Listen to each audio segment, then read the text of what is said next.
Bharatiya Janata party किसान मोर्चा ने धरना देकर कलेक्टर को सौंपा ज्ञापन। भाजपा राष्ट्रीय कार्य समिति सदस्य धर्मलाल कौशिक रहे मौजूद। कोरबा भारतीय जनता पार्टी किसान मोर्चा के द्वारा आजाद ITI चौक पर एक दिवसीय धरना प्रदर्शन कर कलेक्टर को ज्ञापन सौंपा गया। इस मौके पर मुख्य वक्ता के रूप में छत्तीसगढ़ विधानसभाओं के पूर्व नेता प्रतिपक्ष एवं भाजपा के राष्ट्रीय कार्य समिति सदस्य श्री धर्मलाल कौशिक विशेष रूप से मौजूद रहे। श्री धर्मलाल कौशिक ने अपने उद्बोधन में कहा कि प्रदेश की भूपेश बघेल सरकार पूरी तरह से भ्रष्ट है। उसने अपनी चुनावी घोषणा पत्र में किए हुए किसी भी वादे को पूरा नहीं किया है और आने वाले चुनाव में छत्तीसगढ़ की जनता इन्हें सब सबक सिखाएगी।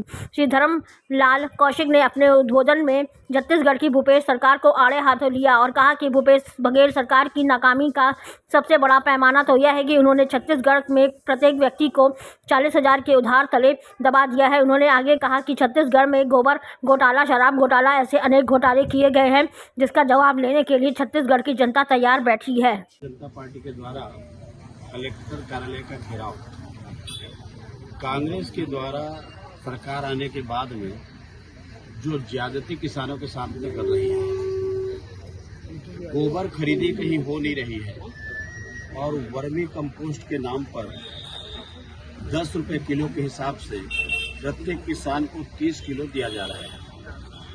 किसान चाहे उसको ले या ना ले, उनको पैसा उतना देना पड़ेगा। साथ ही 30 किलो जो बोल रहे हैं उसमें 22 किलो 23 किलो निकल रहा है।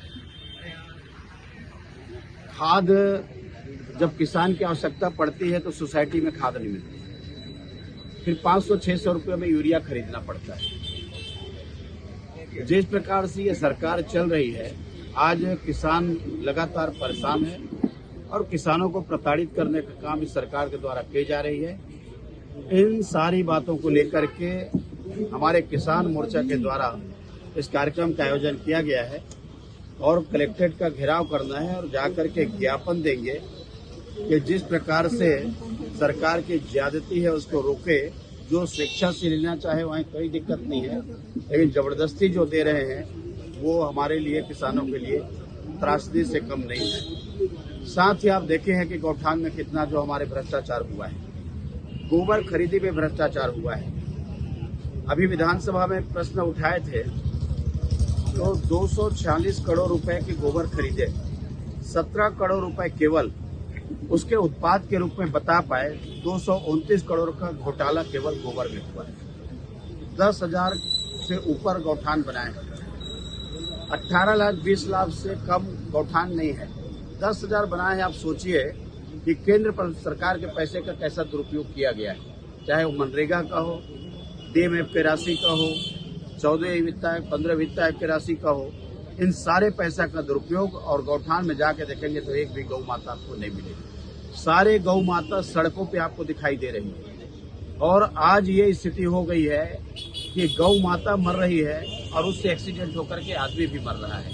इन सारे जो अराजकता की स्थिति निर्मित हुई है उसको लेकर के ज्ञापन दिया जाएगा और इसीलिए आज ये कार्यक्रम भारतीय जनता पार्टी के द्वारा रखी गई है। इसमें मुख्य रूप से हमारे विधायक धनकीराम कंवर जी उपस्थित है, सीनियर विधायक हमारे डॉक्टर राजू सिंह जी हमारे अध्यक्ष हैं जिले के, अशोक चौलानी जी हैं, हमारे महामंत्री जी हैं और उसके साथ सभी नेता यहाँ उपस्थित होकर के किसान मोर्चा के हमारे अध्यक्ष हैं, सब जाकर के ज्ञापन सौंपेंगे। तो देश स्त्री हुआ है, हम लोगों ने कलेक्टर कार्यालय का घेराव किया और सफलतापूर्वक उसको हमारे कार्यक्रम से उसके लिए मैं सब धन्यवाद देता हूँ। सुने के नहीं सुने, कलावती के यहाँ मिलने के लिए गए थे, सबको लेके कलावती के यहाँ खिला दिए। 6 महीना का राशन उनके खा गए और खाने के बाद में कलावती को कुछ नहीं मिला। आज जो कुछ मिला तो नरेंद्र मोदी के आने के बाद। तो इसलिए राहुल गांधी की तुलना मत करो। हरियाणा और राज्यसभा में अमित शाह जी एक एक करके बताए कि उनके शासन काल में कितने मृत्यु हुई है और एकन को लेकर के बताया कि जब प्रधानमंत्री, जब उनके मनमोहन सिंह जी थे, नरसिम्हा राव थे, कितना मृत्यु साल में हुआ है, कितना दंगा हुआ है, कितना कर्फ्यू लगा है। इनको तो बोलने की स्थिति मिली है कांग्रेस को मणिपुर के बारे में, जो उनके कार्यकाल में जो घटनाएं हुई है, और उस घटनाओं को यदि देखेंगे तो अभी की घटना कुछ नहीं है। लेकिन नरेंद्र मोदी जी बोल रहे हैं, अमित शाह जी बोल रहे हैं, हम मणिपुर के बारे में चर्चा कराना चाहते हैं। वो लिख करके दिए हैं, नेता प्रतिपक्ष और उनको लिख के देना चाहिए ये मणिपुर की चर्चा हाउस में होनी चाहिए। हिंदुस्तान की सबसे बड़ी पंचायत पार्लियामेंट है और पार्लियामेंट में चर्चा होनी चाहिए। वहाँ चर्चा नहीं होगी तो कहाँ चर्चा होगी? कौन लिख के दे रहा है? देश का गृह मंत्री लिख के दे रहा है। किसकी चर्चा होनी चाहिए? और ये पलायन कर रहे हैं, चर्चा होनी चाहिए और ये पलायन कर रहे हैं। इससे अंदाजा लगा सकते हो कि मणिपुर के कितने ये लोग गंभीर हैं। कौशिक जी, नहीं पा रहे हैं, सरकार मदद कर नहीं रही है, उनके फसल बर्बाद हो गए, उसके जवाबदार कौन है? तो ये किसान आखिर में देखा कुछ नहीं है तो सुसाइड कर लिया, इसके जवाबदार सरकार। कौशिक जी, आपने भाषण के दौरान कहा कि 20,000 करोड़ शराब जो देखा है, जो 2 पेटी रखा हुआ है, एक सरकार के राजस्व का और एक जो ओवर रेटिंग हुआ है उसका हिसाब नहीं लगाया है। ओवर का मामला है। किसी शराब दुकान में आपको मैं भेजता हूँ, आप बिल लेके दिखाना मेरा। बिल लेके आप नहीं दिखा सकते तो आम जनता दिखाएगी, उसमें लूट किया है। की जरूरत है तो दुकान में नहीं, लेकिन बाहर के दुकान में मिल जाएगा, सोसाइटी में नहीं मिलेगा। ये जो गोरख धंधा चल रहा है खाद को लेकर के, काला बाजारी जो हो रहा है, ठीक जो सोसाइटी को जाना चाहिए उसके बजाय जो दुकानों को ये सरकार के द्वारा दी जा रही है और ये किसान उससे संकट में है। धान के एवज में न जाने किस किस प्रकार से किसानों से वसूल रहे हैं पैसा, चाहे वो नकली वर्मी कंपोस्ट के नाम से हो, आपका डीएपी यूरिया बाकी के नाम का डीएपी यूरिया बाकी के नाम से हो, या जो रकबा कटौती हो उसके नाम से हो। किसान परेशान है, हलकान है और लगातार इस प्रदेश में हम देख रहे हैं कि 526 किसान से ऊपर अभी तक आत्महत्या कर चुके हैं इस प्रदेश में। यदि ये किसानों की सरकार है और खुशहाली करते हैं तो 5.5 सालों बाद करने के क्यों पड़े? ये संकट है, इस संकट को कैसे उबारें, उसके लिए समस्या को लेकर के कलेक्टर का घेराव है और हम चाहते हैं कि उसका टेस्टिंग कराया जाए। बिना टेस्ट आप 10 रुपए किलो में मापदंड क्या है कोई निर्धारित नहीं है, कितनी उसके पोषक रहेगा, कितना गुणवत्ता कुछ, मतलब मिट्टी को परोस करके आप जबरदस्ती से 2 रुपए के गोबर को आप 10 रुपए में उनको बेचना चाहते हैं और 10 रुपए वसूली कर रहे हैं। ये सरासर किसानों के साथ अन्याय है। रुपेश बघेल हाय वर्मी कंपोस्ट को लेकर के जो घेराए थे उसके हम लोग फेंके और ये कहा हम लोगों ने कलेक्टर को उसको ला के दे दिया।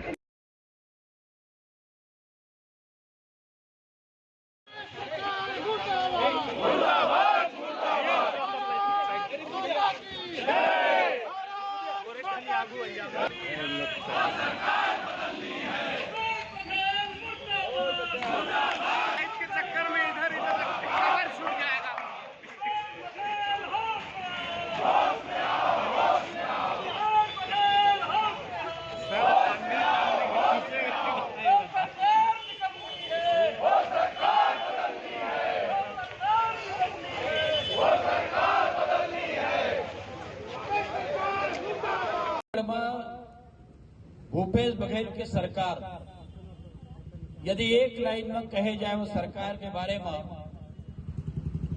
तो ये सरकार भ्रष्टाचारी सरकार, ये सरकार घोटालेबाज की सरकार और ये सरकार जिन प्रकार से चलत है आज सारा